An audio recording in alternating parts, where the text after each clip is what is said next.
good story has to have characters who are alive and who you care about. And when I say that, my students think that means they have to have affection for the character.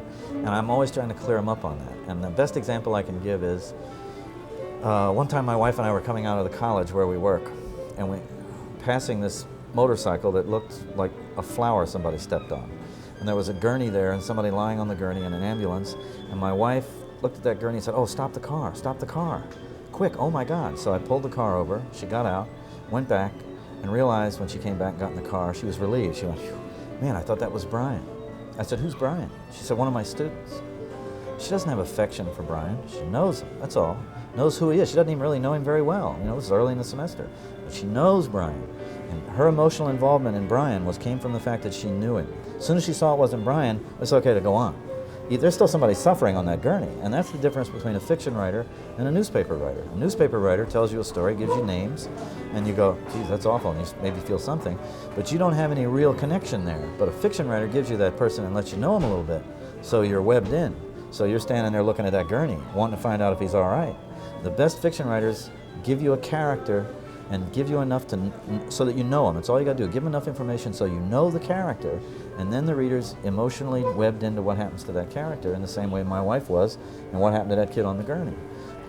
To me, there's a big difference between a detective novel and the other forms of mystery writing. A good detective novel really, to me, makes a reader care what happens to these people.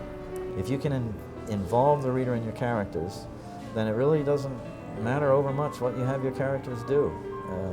They'll go along, they'll follow along if it's believable and be interested in it. So I guess if it has believable characters, people you really know, that all the other elements will fall into place.